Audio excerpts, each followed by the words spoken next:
it takes to navigate life's twists and turns. Tonight, she brings her voice, her journey, and her legacy. Welcome to the Left Lane Row. That was good. Yes. Welcome, welcome, welcome. Oh, All right. How are y'all doing today? Doing all right, doing all right. Got a little riding in today. hey, Herc. I'm good. I'm good. I'm excited to be up here with you, gentlemen. Cool. All right, so I gotta ask you because you've been out here ground pounding, fixing your bike.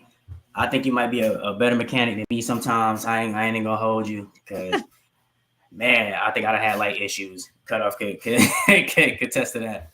Right. But what does it feel? Not what, but how does it feel for you knowing that someone who's accomplishing so much can also be such a big, have such an impact on those that are around you, even the YouTubers that you may look up to, because I'm pretty sure they look up to you as well, you know. So how does that make you feel being in the presence of those other big name YouTubers? Great. I literally just dropped a video where I talked about how I felt being around all of the YouTube content creators, and like these are people that I look up to. So when people are like, "You inspired me to do this," or "You inspired me to get this," and I'm just like, "What? Me?" Like I literally just started my YouTube channel just so I could like document my growth as a writer. Literally, that was the whole purpose of it. So I could look back and be like, "Oh, dang, I did that then," and then people just started looking and following. So it's cool being like with other writers. I usually look at them as YouTubers because we do the same thing. It's like I look at them as my big brothers, my big sisters, my little brothers, my little sisters, and we're like I just vibe off of their energy. So I don't know, it feels good.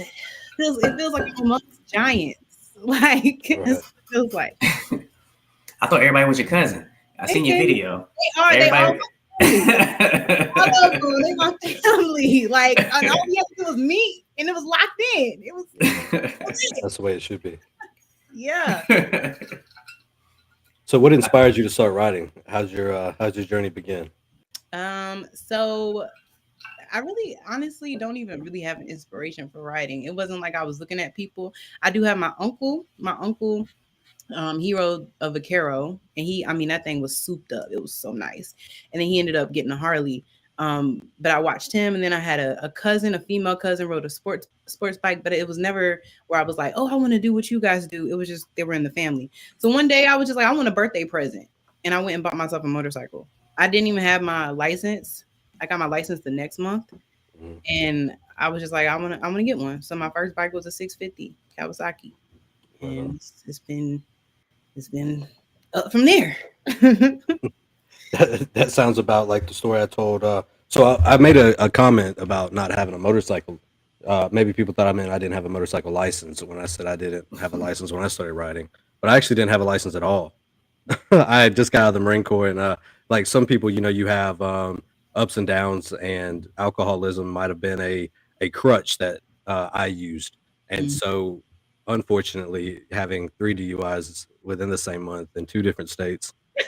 It, luckily, maybe lucky for me, the law enforcement wasn't good at passing on information. So I had a good lawyer and things got taken care of. But I remember riding when I left North Carolina and came to Alabama. I bought a Kawasaki Vulcan from a Vietnam vet, and one of the first groups of individuals I hung out with were U.S. Military Vets Motorcycle Club, and I rode in the middle of the pack, nothing on, just me and this little Kawasaki Vulcan. There was 4 guys in front of me, 2 guys behind me. We rode all the way from on I-65 from basically Montgomery. We took 231 up, got on I-65, took it all the way to North Alabama, and rode back. And you would have thought I was a king, man. You couldn't have told me shit. I thought I was the best thing since sliced bread.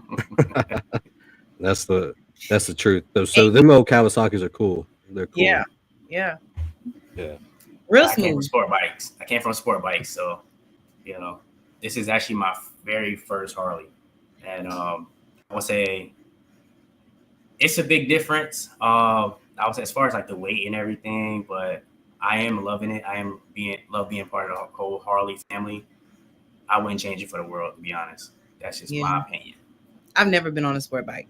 I've never ridden a sport bike. I sat on my sister's sport bike one time for 10 seconds. And I said, this ain't for me. It felt like a toy. I'm telling you, man. I mean, I know what they're scared. They scared me. I don't want to be on one. They're a little terrifying. I'm cool enough to say that. I mean, when you like think about it, I would say a lot of people start off with sport bikes because you're young and you just want to go fast, you know, and they're fun. I'm not gonna lie, they're very fun. But as time went on, nah, my back wasn't having it. Sorry, I'm getting up there. I think a lot of cats started off on like dirt bikes around when I went to school. So I didn't ride bikes when I was in school. I didn't ride until I got out of the Marine Corps. But I knew guys that went to school, like went to high school riding bikes and shit like that. That wasn't my cup of tea, man. Oh, somebody asked, where am I headed next? Hey, K-Man. Honestly, I don't know. I just pick up and go. I really do. I just be going. So can you share your experience completing the Iron Butt Challenge and what motivated you to take it? Yeah, so that's actually not my first Iron Butt. I did my first Iron Butt a few years ago with my sisters, and that was on video too. When we went to Key West to the mile marker. But the reason why I did the ride around Virginia is because for like the past year, I had been feeling anxious on a bike. And like, it was to the point where I would plan trips and then I wouldn't go, which wasn't like me. Like I'd find any reason not to go. And then of course you get those jitters before you get on the bike. Every time I get on the bike, I get jitters and I always say a prayer, but it's like, it was different. And I couldn't shake it. So I was just like, let me just do something that is going to just knock it out. I can just get over it. And if it's still bad after this, I don't know what I'm going to do. So I did the ride and I feel so much better. Now I'm like, where's the next place? And where's the next place? Now I'm trying to get past Oklahoma. I haven't made it past Oklahoma. I want to get to the West. Can't get there. But as far as the ride itself, it was very hard. And I think what made it difficult was the fact that we were on, I was on back roads. Like the highway is easy. Iron Butt on the highway is easy. I told my sister this the other day. Easy cheesy. You want a straight highway, you can do it in 16, 17, 18 hours easy. Yeah. But being on a back road and you're in the curves, it's hot, it's humid, you don't have stopping points. It's just a whole different ball game. So you really, if you're preparing yourself for an Iron Butt, just like think about the roads that you're going to be traveling, because it'll really make a difference in your route. Mm-hmm. So, did you take anything specifically, like any type of gear that you would suggest to women riders that are going to do the 1,000 miles? I recommend a cooler. I ride with a cooler. I strap it down with rock straps on the back. Cold beer. So if I need to stop at a rest stop, you know, I'm riding, I'm feeling dehydrated, I'm feeling I pull over at a rest stop. It doesn't have to be a gas station. So you have it with you, your snacks, your electrolytes, and electrolytes. When I feel like I'm rambling, I'm sorry. But I went to, when I was an early rider, I rode to the waterfalls up near DC. And I had on it was 98 degrees that day. I had on a thermal and jean overalls. And all I had that day was like bottles of water. And I had barely eaten that day. I was riding home and could barely get back home because I was so like just drained. And I learned maybe like a few months later, people like, drink your electrolytes. Because all I had heard up until that point was drink water. Water does nothing for you when you're out there in that heat. You're losing all your electrolytes. You know, there's something real simple that they used to do for us in boot camp was salt packets. A lot of people don't know you put salt packets on your food. The salt, you know, keeps the water in your body, and then that's so forth and so on. But yeah, there's a lot more into it than just take electrolytes or drink water. I mean, excuse me. Yeah. You gotta add those electrolytes. So a cooler. That's the answer to your question. I mean, I normally eat a few pickles, pause. But just saying, you know what I'm saying? But it actually I have to be careful when I'm on the road what I eat. I'll be honest with you, and it's probably not necessarily a good thing. And I you know, granted we keep bringing the Marine Corps, but I would like to token that, you know, you didn't have to eat as much, because when you're on the road, I hate stopping at gas stations. I hate eating fast food. I hate doing anything that can temper, the ride. Yes. Because Lord I knows, feel like if you eat gas station food on a once you're ride, on that highway, it's that's all suicide. she wrote. So I don't eat gas station food. I get it. Like, yeah, I stopped at Buc-ee's. I stopped there just to see it because, coming from Connecticut, I rode all the way out there to Tennessee and everything. Like, let me just stop here. Say I stopped here. But as far as eating gas station food, I don't care what nobody say. It ain't happening.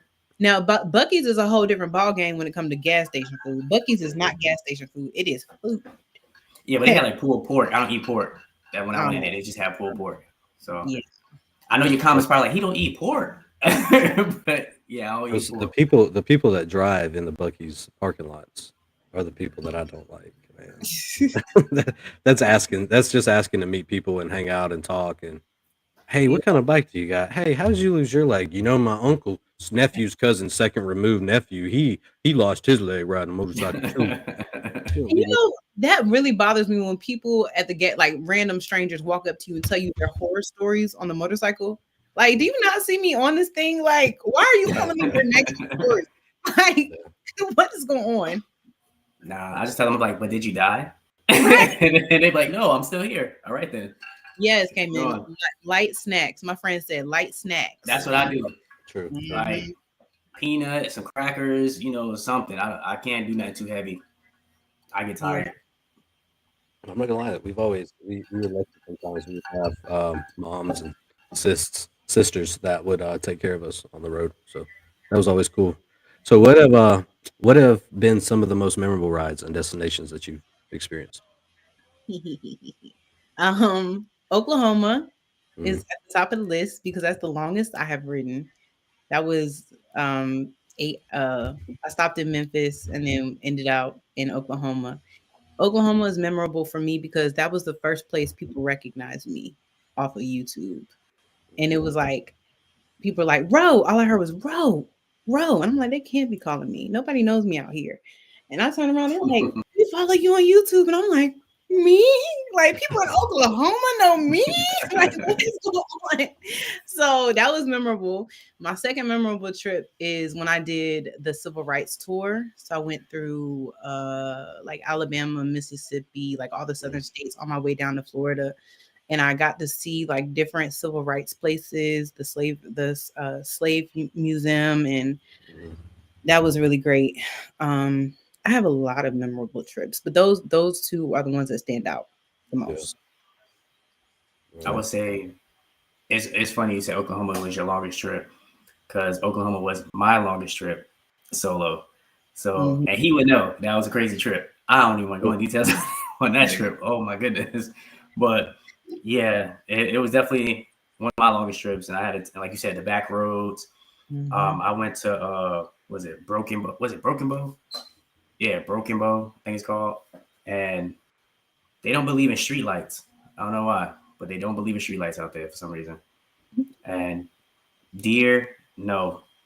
I got PTSD from the deer. I ain't gonna lie. I was like, yeah, nah. I didn't get the road. I rode to New Jersey. I have a fear of deer. Even like a deer crossing sign when I'm riding at night, I'm like, oh no. I literally will tense up when I deal with deer. I rode to New Jersey a couple years ago and I got there late. First, the deer was like literally, it was like packs of deer just standing on the side of the road in the back. On top of that, I forgot that in New Jersey, so mind you, I'm already tense because of the deer. So I stopped at a gas station and I forgot they pump your gas in New Jersey. Right.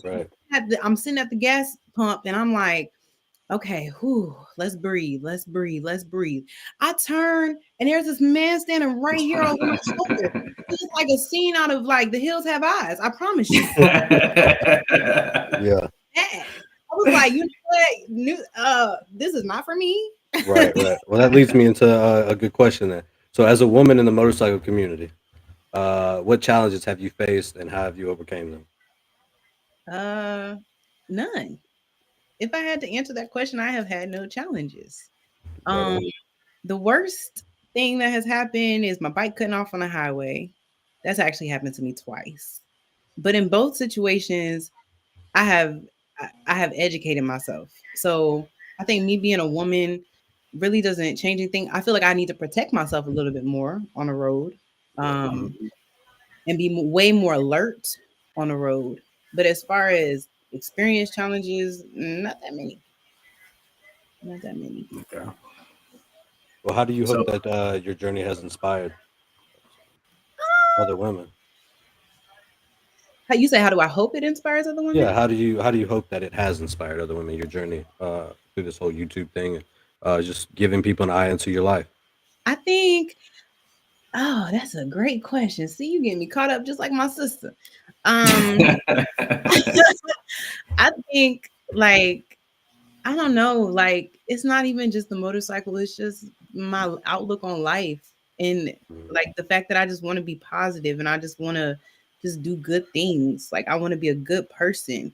And I feel like I can do that through the motorcycle because when you see a woman on a motorcycle, I mean, it's like, wow, she rides. And then you get to know her and you like, oh man, like she actually has a good heart, a good spirit, a good Right. soul. And that's what I want to share with people is I mean, yes, get out there and ride, and it doesn't matter what you ride, but at the end of the day, like, I mean, it's all about the outlook on life and the fact that the motorcycle just helps you kind of take a break away from it. Like, if you're stressed, go ride. If you're sad, go ride. You know, Mhm. and I think that's what I want people to get out of it. And for women, it's just like we can do it too. And I think on that end, it's not the riding part of Absolutely. it; it's the working on your bike part of it.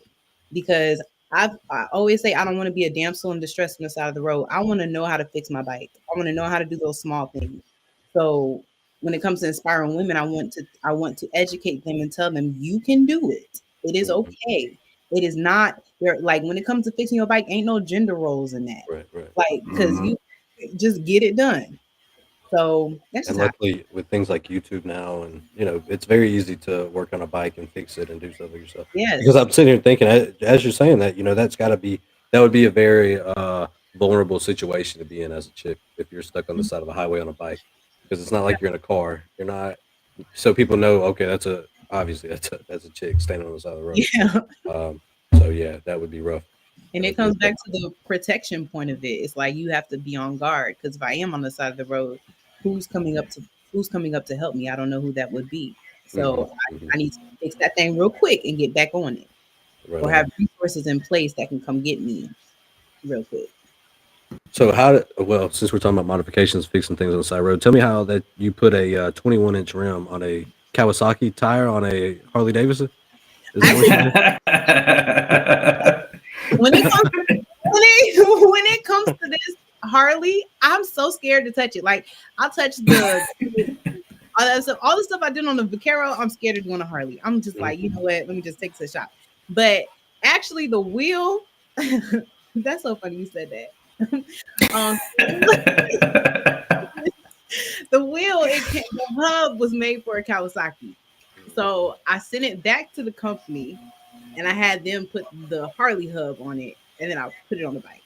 Right on. But the shop did that. So yeah. Okay. She said it'll buff. Yes, it'll be okay. Yeah. So, what does riding mean to you on a personal level? Hmm. Writing is freedom. Right on. Like when I tell you how much I've grown, I have grown so much since getting a bike. Like back, so I got my bike in 2019. When I first got my bike, it was pretty quiet, pretty reserved. I would go to places and just wouldn't say much. I was a fly on the wall. But then like with the motorcycle, I got out and I was like, I don't know, it's just empowering riding a bike. And then you're just doing things. You think about the fact that you're doing things that nobody else is doing. Mhm. Like on my day to day, I'm a teacher, right? So I'm a chemistry teacher. Mhm. So I tell my kids all the time, I'm like, do y'all know what y'all are doing? Like, do you understand that you are doing stuff that other kids in this building cannot do? Some adults in this building cannot do. And that's almost like what it feels like riding a motorcycle. It's like I'm doing something that many people will tell you is scary to do, it's crazy to do. They would never do that, but I'm doing it. So I think that's what it means to me is I'm pushing myself to do something that I really enjoy. Mhm. Well, cool. That's really cool. Right on. All right. Well, so next question would be it leads right into the next one would be Let's what go. uh what led you to start your YouTube channel then? So I started it literally to document my journey. Mhm. So it was COVID, and I think if COVID wouldn't have happened, I don't think I would be riding the way I do. Because that's when I really started doing my long distance trips. So I was like, let me just get a camera. And then I did like my first few videos, they sucked. Y'all go back and look at them, they sucked.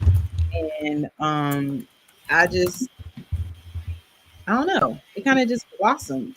But honestly, to start, it was just to document my journey. And it still is to this day to document my journey. Yeah. Do you ever feel like you've let people in too much? Like now that people have a an eye inside your world, they can just walk up. Like you're too just what's the word I'm looking for? You're too available. That's a great question, and absolutely not, because I'm Yeah. very particular about what I put out there. Mm-hmm. Very particular. Mm-hmm.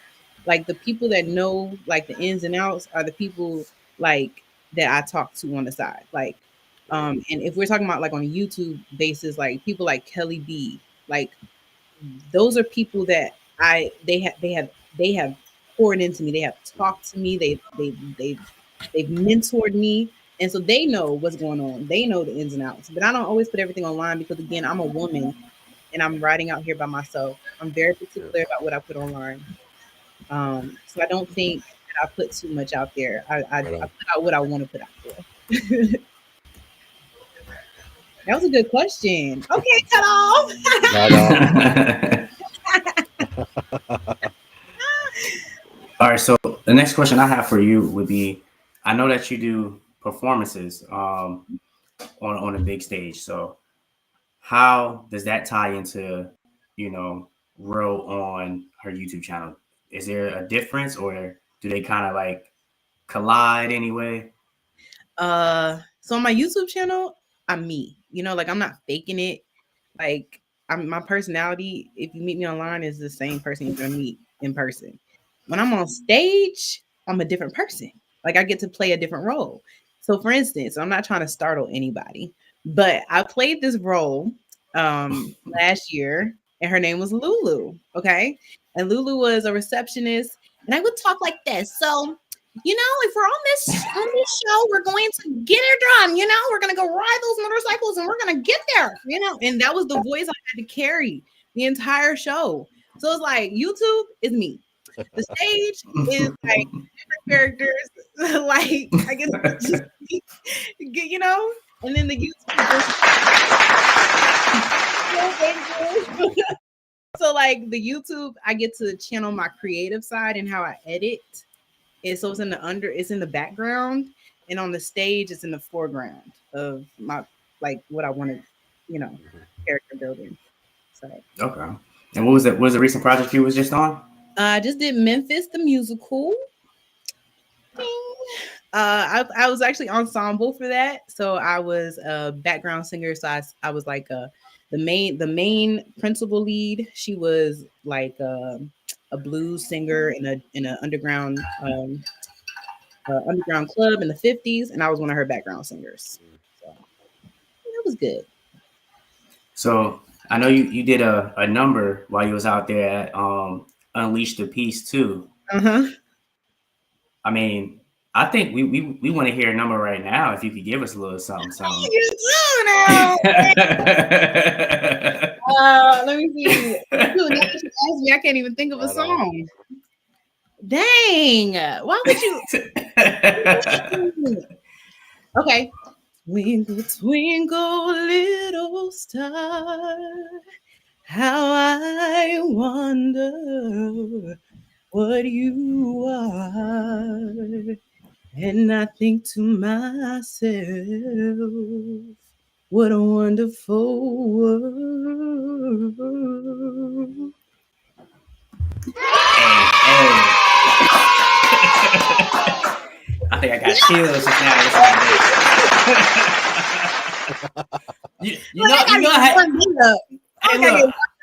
I had to get. I'm gonna have to do another introduction after that one. I had to get my show out. You know what I'm saying? Everybody else got to see it in person. I had to get it. I had to get it. Y'all are funny. Hey. And That's what we here for, today, you know. on Left Lane Bullies, we have the best singer, the winner of American Idol, riding with Ro. Speak it, cut off. Speak it, okay? We need that American Idol money. Hey, I say go on it. Why not? Look at me. I'm over here fucking with my damn DJ booth, and I don't know how to fix it. You know what? We should have had your sister. I'm gonna say sister cousin because you call her your cousin inside the video. So sister cousin Gab, we should have had her singing number 2. Next time we'll get both y'all on so y'all can do a duet. Yes. We have y'all do some Dream Girls or something. Gab is not a cousin. Gab is my sister. I said that in the video. My bad. She is not my cousin. Yeah. Hands down. Yeah, I was telling have y'all seen some Dream Girls or something? Yes. I'll be at Gab, if you happen to be watching, I was telling Ryan with Ro, you know, we'll have to get you back on for a real episode. Not that the first one wasn't, but I do feel bad that it's going to get way better. And you know, the first one was kind of. It looked like we did it in a basement. And I told him it was good for a first time. Yeah, living and learning, and we're gonna make it way better eventually. Like I said, when we get into a steady location, like a one spot actual studio, which is the end goal, you won't be able to tell me nothing. Yeah. This thing will be We'll have rock and rolling. refreshments. I can't wait to see where y'all are in a year. I'm gonna have to make an appointment to get on here. Y'all have to Hey, never that. you're most welcome. Cut up trying to get me to cook on camera. Dude, I'm telling you, it would Oh be my great. God. Wouldn't it be I don't great? A know whole that. show we're cooking, we're hanging out. Now, Yeah. so we had a homie that was cutting hair. Maybe don't need somebody cutting hair while people are cooking, whatever. But we were all raising the bricks. So to us, that was okay. You can do that. Nobody's gonna be mad at you. You know what I mean? It is what it is. You got your homie's hair in your food. Maybe his soul. I don't know. Yeah. You But had anyways, hair in your food? I had bugs in my too. I had bugs in mine. I don't That know. would be good though. A chat and chew, bikers and brew, something. yeah. When I was in North Carolina, I always said if I ever came and opened a bar, there was a bar up there. It was called Triple B's, Beer, Bikes, and Babes. And I said if I opened a spot, that's what it would be called: Triple B's, Beer, Bikes, and Babes. That's good. Triple B's. Mm-hmm. Maybe we'll see. Triple B's. with So the B. So go ahead. So I know. Go ahead, hold Will. up. I know we was talking about earlier. Was it the other day? I reached out to you on Instagram. 'Cause I seen that you was this. When I say she always on her bike working on something and figuring it out, diagnosing everything. Did you manage to get that taken care of? Yes. So Hogworks does have a lifetime guarantee, and they abided by that lifetime guarantee. Actually, it was supposed to be delivered today, but FedEx got it being delivered tomorrow. So but it's not the entire light, it's just the light, just the yellow light. So I just got to take out 4 screws, put that thing in there. We'll be good. Hey, as long as they took care of you, she was on it. She was on it. She found it instantly. I wasn't playing. It was still bright with the one light, but I'm like, now I look like a one-eyed bandit, and I don't like that. So we had to get that fixed. Hey, it's okay. It's okay. You be the one-eyed bandit for a while. You be all right. Well, I mean, I guess you kind of got jinxed when a certain someone said, "Thanks to my sister for having her bright lights." Yes, so, and I was like, "Dang!" And it was when we left out, my light was flickering. It was flickering. I'm like, my light was bright. That joint was flickering. I guess we should have knocked on wood on that one. Right. That I was one like, light. oh man. Mm-hmm. Yep. And that was good. So I know people have asked you, you know, like in the comments, you know, where are you going to next? And you're saying you don't know. And I know you said later on that you wanted to try to go to the West.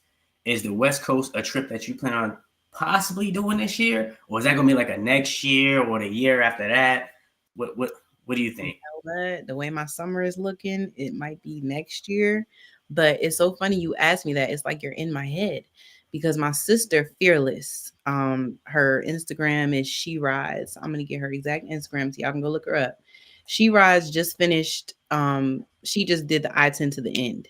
So she's from Georgia. She rode to Santa Monica, California, Santa Monica Pier in California. She stopped through Louisiana, on her way back to Jacksonville. And she finished the I-10 to the end, and now she's a part of the Iron Elite. And I just watched her interview after she came back, and I texted her and I was like, sis, I want to do California because of you, and I want her to be my mentor. So California is on my list. Before I saw her do it, and she did it solo. Before I saw her do it, I had told everybody. I literally had just told Gab in New Orleans. I was like, I don't want to do California by myself. And now, after I saw my sis Fearless, I'm like, maybe I should be fearless and go ahead and just go ahead and do it. So if I do it, it'll probably be next summer because my summer is packed. I mean, I would say I've seen people like Just GQ. I've seen all his videos. Like this guy has been everywhere, and I would say that was one of my motivations to actually get out and start my YouTube channel and actually go and do solo trips. Because I remember he said, you know, if you wait for someone else, you will miss all the experiences in life. And honestly, I was nervous to do that, but I do plan on doing a Cali trip as well. I want to do the I-10 to the end. We maybe want to do it. I think I seen Fire and Ice. I think I seen them do it, and they end up going to the Santa Monica Pier. So I was like, yo, that would be dope. Yeah. To go back to Cali. You know, I was stationed out there for like 3 years. So to be able to go back out there, and this time doing it from Connecticut all the way to California, I feel like it'll be an amazing trip. Excuse me. How do you prepare, like mentally, physically, spiritually, whichever? How do you prepare for long rides? I hydrate a week in advance. I always try to get lots of sleep the week of, because usually the night of I can't sleep because I'm so excited. I always pack my bike the night before, and I can get all the stuff that's like at the forefront of my mind, and then when I wake up, I always forget something. So if I pack the morning I'm leaving, I'm gonna forget something. So I pack the night before, and I wake up, I remember, oh, I need to pack that too. I'm usually do you overpack? Yeah. Tour pack. It's on the way. Thank you, Hogwarts. I mean, struggling. I just saw this whole crossbone. I would put my clothes in everybody else's bags. I have t-shirts in somebody's style bags, my underwear in their bag. My son, everything was in everybody's stuff, man. I didn't have nothing on El Springer. The problem isn't packing from home. It's when I get there, I want to get everything. Like when I went to Unleash the Peace, I want to support everybody. So I'm buying all their merch and I got to get this back home. So yeah. So yeah, it's yeah. That's how I feel about this. Wilson came here to Tennessee, to Nashville. We went to Moonshine Harley Davidson, and he's been convincing me to get a Road Glide 3. You know, it's got the big trunk in the back, and I always say if I ever get tired, I can just pop my leg off and throw it in the back and keep pushing. I don't have to worry about it no more. Oh my God! Look, the reason why I'm talking him into it because he carried my trinket. I want to buy stuff. My Road Glide can't hold it. Right. The dark humor is killing me. No, he really does have. He really does have a prosthetic. Wow. But it's the dark humor behind it. It's okay. It's good to be seen and not viewed. Yes. Absolutely. Hey, brother, you always gonna be seen and viewed. All right. So, do you have any upcoming long rides that you're gonna go on? I'm going to Ohio with my sister, Fearless. OPSEC, I guess. Should be asking too many questions. Yeah, I'm going to Ohio. I'm not gonna tell you when, you know what I'm saying? Yeah, right on. But I am going to Ohio. I forgot the name of the road. Probably text her and ask her what it is, but it's a curvy road in Ohio we're gonna go do. As far as anything else, no, not really. Once you know the name of that road, let me know. I might have to do a trip out there. I've been trying to find new locations. I guess I can tell my spoiler. I'll be doing a trip to Canada here in the next few weeks. So that should be interesting. Canada is maybe like 7 hours from me. So it's it was 11 for me. Lucky you. I mean, I don't pack a lot, so you know, a bike is always light and nimble. So when you go to Cali, Say, I no, don't what you overpack. trying to say? I don't overpack. So you gotta pack light. All right. So when you go to Cali, Yeah, you gotta make sure you packing light. I know, but it's different, and that's where it comes in at where I feel, you know, I got sisters, you know, I mean, one of my sisters, she don't do all the girlies. For the ones that do, you know, they always gotta have like the makeup. They always gotta have like 20 pairs of shoes and 20 hours. And I just be like, listen, we only going for a day. So Listen to him. He ain't really seen no girls on the set. You know, them chicks will ride 20 miles. They'll ride the 13 hours, 200 miles in that outfit they're gonna wear that night. Goddamn it, and their hair will still be immaculate. Stopping at every rest area to check. Hey, like I said, I hung out with a club when I was out there in Cali. You know, so I got to see how a few people. I ain't gonna say their name. I ain't gonna say their name, you know, but they know who they are.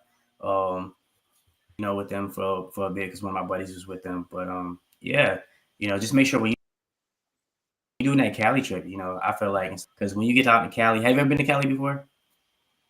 Like never. All right, I'm telling you, Cali is a different beast. The whole bike community, Cali is a whole different beast. You're gonna want to go to San Diego. You want to go to LA. You're gonna want to hit up Huntington Beach, which is a beautiful site because they have that big boardwalk out there. I would definitely recommend going to Huntington Beach. You can go to Vegas from right there. If you want to go up to Lake Tahoe, you can go to Lake Tahoe, which that is a great ride. So if you get a chance, definitely do it. My goal is to go to like the red. Shout out to Bakersfield, Long Beach, Compton, all the boys. I know where you're at. My goal is to go to Redwood Forest. So if you get a chance while you're out there to go up that way by San Fran, where the Redwoods is, I would say definitely go up there and ride through there as well. So it sounds like I need to spend a few days in California. Oh no, you're gonna spend about a good week or two. So you can't do that if I do the I-10 to the end. I got a time crunch. You gotta get there and get. Hey, you know, hey, Josh. So, hey, jobs are going to be temporary sometimes. They can't. That's funny. I say, hey, make the most of your trip. You know, I seen who was it? I just watched Sensei. I just watched this video the other day, and he rode to Cali. Yo, I don't know. When I tell you, I saw him on Friday, and then I woke up. Well, we went to the Harley on Saturday, and you know everybody's like, "Where's so and so? Where's so and so? Where's Sensei?" And he was like, "Oh, Sensei headed to California," and I watched his video, and the title was like "Spontaneous Trip to California." I'm like, spontaneous indeed, because I thought he was gonna be there the entire week. He's off California, like, wow, inspired. And then I mean, he's like, well, I got this many hours, and he's meeting people on the road, and just I'm like, yeah, Sensei, yeah. He's loving. I'm gonna have to come to Virginia. I'm gonna have to come to Virginia and get a ride in with you and Gad, because I normally go to like Norfolk when I'm down there, so I'm either Norfolk or Virginia Beach. I'm always in those areas. Have you been are you are you like Virginia born and raised, or do you No, I'm actually a military kid. Okay, bro. Oh, you saw that video too? Yeah, see, spread a moment. Yeah, I'm a military kid, Army brat all day. But I moved every 3 years. So we got here when I was in 8th or 9th grade. So been here ever since. I actually moved to Indiana for school for 5 years and then came back. Okay. You finished high school in Virginia? High school in Virginia, yeah. I finished in at Lake Taylor. So if we got any Lake Taylor heads out there, yeah, I'm a Lake Taylor alumni. Lake Taylor, Virginia Beach? We had one of the best football teams out there. We had one of the best football teams out there. Wilson didn't play football. I did play football actually, not for my high school, but I did play football. I didn't. My auntie on live. I wish I would have. My mom wouldn't let me. My mom, she said that I was too precious. Whatever that's supposed to mean. But then he So joined. tell me, we was Wilson showed me some videos. He sent me over some different clips so I could do my due diligence, my homework. Tell me about your the Peace Army ride. Ride. Yeah. The Peace Army ride, man. Like I have no words. Like when I tell you, I just came off my high a couple of days ago, and I was there last weekend. Like it was like I can't even put a word to it. Like it's not like any event I've ever been to. It was like just dope all around. Like the people made it. The fact that we were there giving back made it. Like the ride across Lake Pontchartrain made it. It was just so good. Like that's what I've been telling everybody. They were like, "How was New Orleans?" It was just so good. And they look at me like, "What do you mean?" It was just so good. Like I just can't put it into words. Like it was just amazing. Just being around people. And I think that's what made it was like I met people that literally I have been following since I started YouTube. Like Kelly B, I've been following him since like maybe like 2 or 3 years.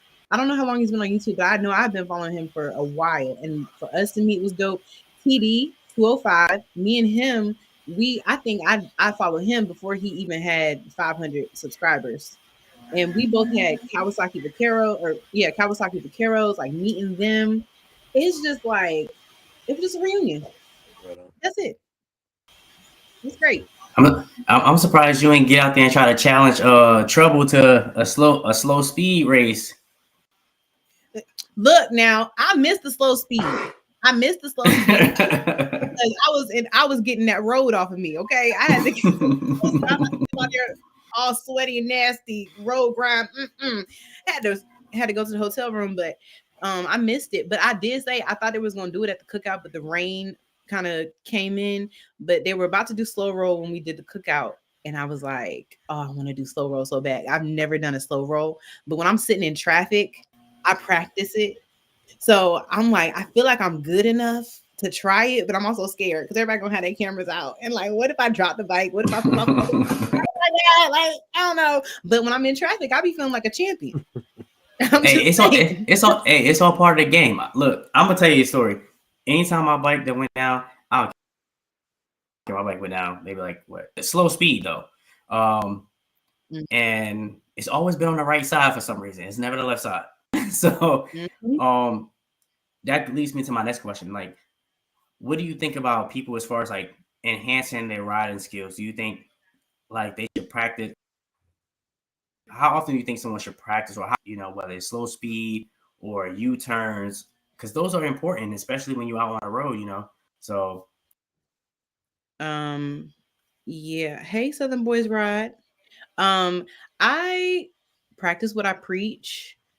And I don't practice, so I'm not going to preach. Y'all need to go practice. I mean, it's good to do, but it's not something that I do. I'm not going to sit up here in front. When I was on the Vaquero, I went to the parking lot a couple of times. Since I've had the Harley, I have not been, and I've had it for a year. I've not been to a parking lot. I've not taken any advanced classes since I did my first one in 2019. I've not done anything special, but it is something that I do want to do because I want to get better at my slow speed. I can do a U-turn at a stoplight, but I know I can get better at doing a U-turn at a stoplight. So I know if I practice more, it would be a lot better. So yes, we should absolutely practice. Do I do it? No, but I'm going to get better. That's that question. I would say if Robert Simmons is on your live, hopefully, we gotta try to set up something and do a practice with him. We all ride down to Georgia and do a practice session. Yeah, I watched Tiffany Renee's class, and I was like, when she dropped her bike, I was like, whew, okay. So Tiffany Renee did it. Okay, I will be okay. I'll be okay. I mean, it happens. Because I feel like a lot of times riders, they feel they get nervous when they're around other riders that they feel are probably like at a higher level. But at the same time, we're all human, so you do have like your human errors and stuff like that. So I get out and I practice. I mean, I've laid my bike down with practice before, and it is what it is. Like it's material. I can always like get it repainted over or whatever the case may be to get it looking brand new. But I feel like it is an important thing to do. I probably You can always get a new leg too, apparently. Well, I Dark can't. humor, dark humor. It'll just Well, I cost you can't- $70,000. Well, I mean, I can't. I mean, I got like chicken legs, so I don't think they make any that small. So Don't stop it. I bike Don't is say heavy. I shit got like these that. That's legs. not right. So, You shouldn't but laugh at your friends. I feel like practice is very important. So for anyone that's out there watching, like definitely get your practice out whenever you can. I try to at least get it in whenever. Like this past ride I did, I want to say Sunday. Me and my friend, we rode up to a lot. She parked. I was over there doing figure eights around her. So, so it's something that I feel is very important. You know what I'm saying? So if you get a chance, definitely do it. For the people that's viewing this, don't worry. We're going to get Ro out there practicing. I don't care if I got to ride to Virginia and record her practicing. We're going to get out there. We're going to practice together. And we're going to Episode 15, practice runs with Ro. Practice with Ro, all right? Yeah. Then y'all gonna have to challenge me to the slow roll, okay? Just let's just put that out here. I mean, if I challenge you, Tell Shao Will, tell him all this talking he's doing, and he ain't done 1,000 miles in one day. I did it when I went to Tennessee. Don't let him lie to you. Don't let him lie to you. I rode 12 hours to Tennessee, and I did over 1,000 miles. My trip was like what, 3,300 miles? Yeah. Solo. I mean, granted, I had to cut because my rim got bent from that pothole in Tennessee. All right, so Tennessee, in Tennessee, we're supposed to be doing this thing called pot for potholes, and it apparently is not working very well.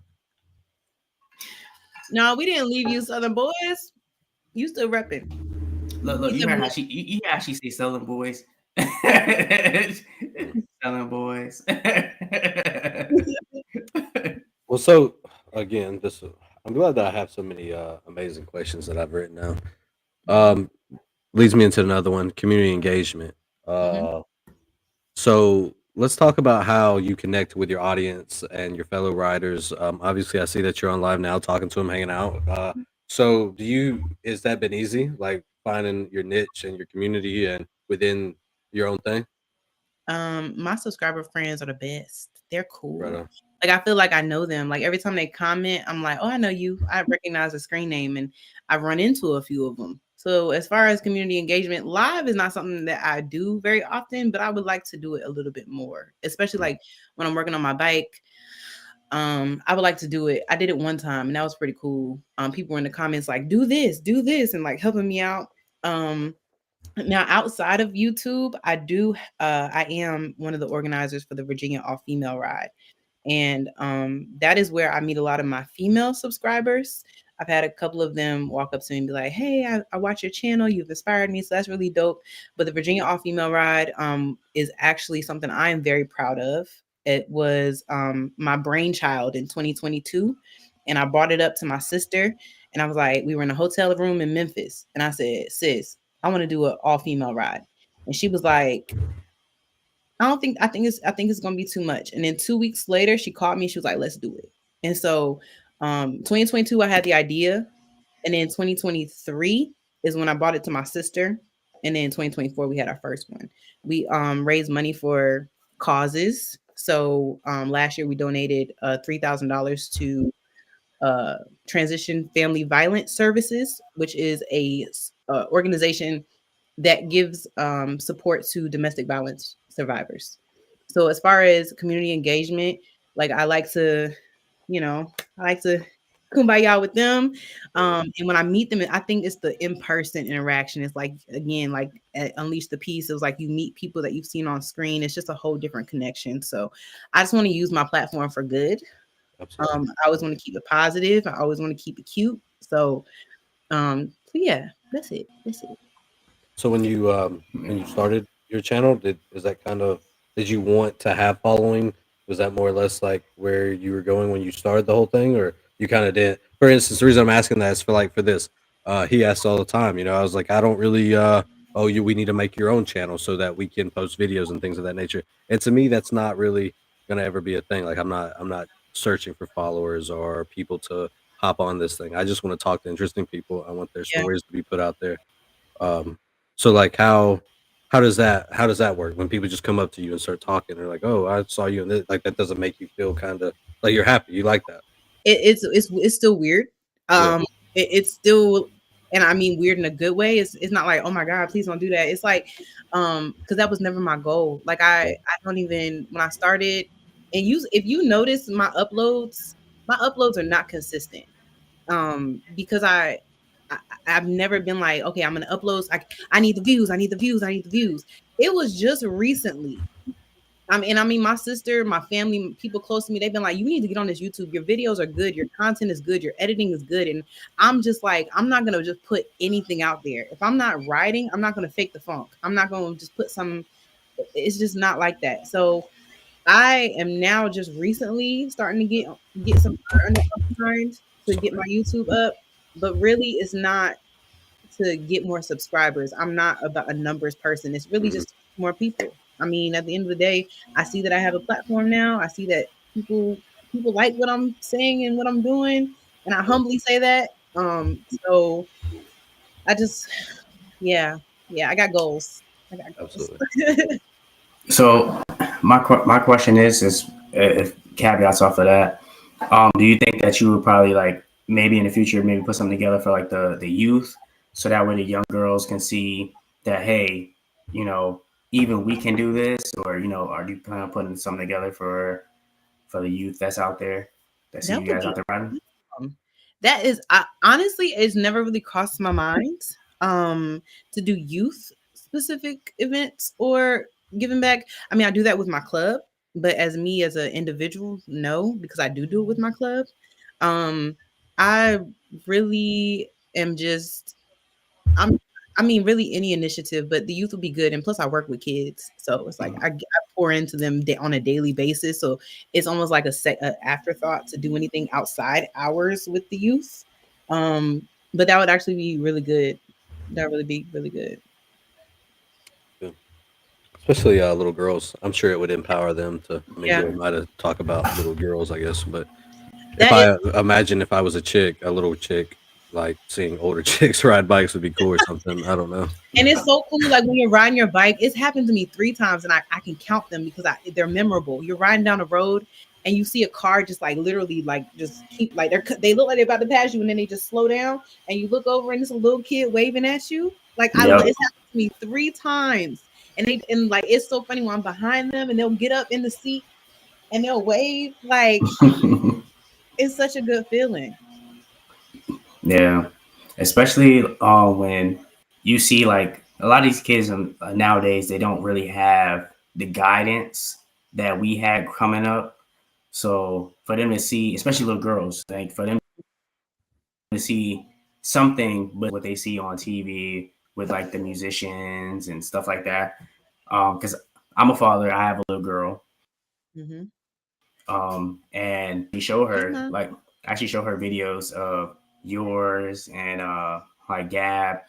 So like I show her those videos so that she can see that you don't have to be, you know what I'm saying, these girls that you see, these video vixens and stuff. You could be one of these girls that's actually, you know, out here doing something, enjoying life, you know. So I think what you guys are doing is actually amazing for, you know, the youth that's coming up. And I encourage all of your videos because it's not vulgar, it's not showing anything negative.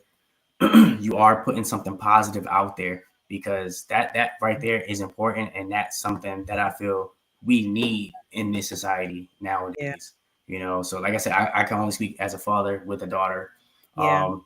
And you know, I have 2 boys that, you know, I still show, you know, GQ videos to. I'm like, hey, look at this, you know, and actually follow me from his YouTube channel, which that's really cool. So and they love the bike, and my daughter, she loves the bike and whatnot. She always wants to sit there and watch. So I show her, you guys' video. I'm like, look, you see this person? This is Rose. She's over here putting a headlight in. You can even do stuff like this. It's like what you can do is limitless. You know what I'm saying? Yeah. So that in itself is amazing. So what you do is phenomenal. Keep doing it. Like your family say, keep doing it. And just like you, I fall into that where I will not post anything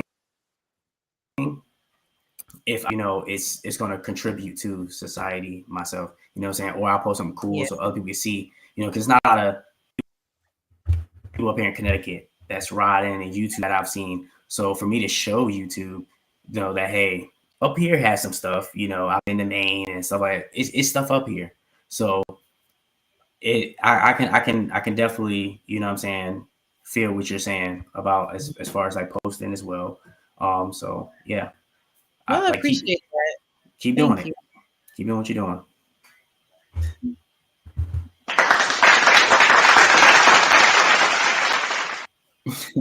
Well, we're at 7:56. Is there anything riding with Rose that you would like to say or ask us before I do my final goodbye? Is this where I do my It's never goodbye, it's later. It's never goodbye. See you later. You're right. Whatever. Yeah. If you would like to plug in your things now, we can. If you had any questions for us, you can ask. There's still a few minutes. So yeah, but yeah, if you want anything that you got going on, plug yourself. Do anything, any new rides, any new episodes, all that good stuff. Okay. Let everybody hear it. Hi, if you've been up here the entire time. My name is Ro, and I have a YouTube channel, Riding with Ro. My Instagram handle is lyrical with a Q, lyrical rider, spelled normally. No underscores, no dots, no nothing, just lyrical rider. And I actually just dropped a video 2 hours ago. It's part 2 to the Unleash the Peace ride. So it's like the aftermath of the actual ride itself. That was a good time. So yeah, I'm just here for good vibes and positivity and love and motorcycles. and you know what?